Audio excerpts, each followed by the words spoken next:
সেই গোপী ভাব নিয়ে গোবিন্দের চরণে আত্মসমর্পণ করতে হবে। হ্যাঁ, সবাই গোপী, সবাই সবাই সবাই এই জগতে আমরা আসি আবার চলে যাবো, কিন্তু হে গোবিন্দ বলে যেন দিনটা কেটে যায়, রাধে রাধে বলে যেন দিনটা আমাদের চলে যায়।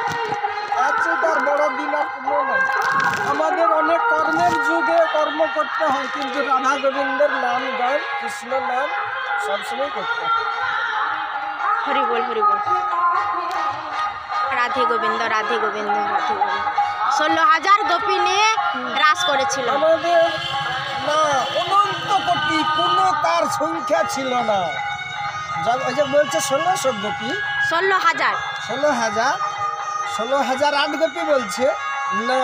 আমি সেদিনকার ভাগবতে দেখলাম যে অগণন, মানে কোনো তার সংখ্যা ছিল না।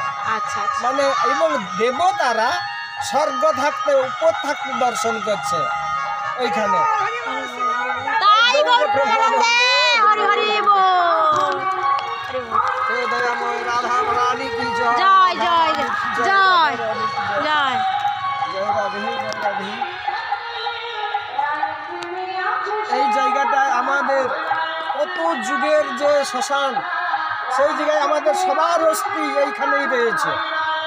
আজ এখানে ভাগবত, আমার স্বয়ং গোবিন্দ আগমন, তারা কি এখানে মুক্তি ব্যবস্থা পাবে না? নিশ্চয়ই তাদের কৃপা দান করবে। তাই গৌর প্রেমানন্দে হরি হরি বল, হরি বল।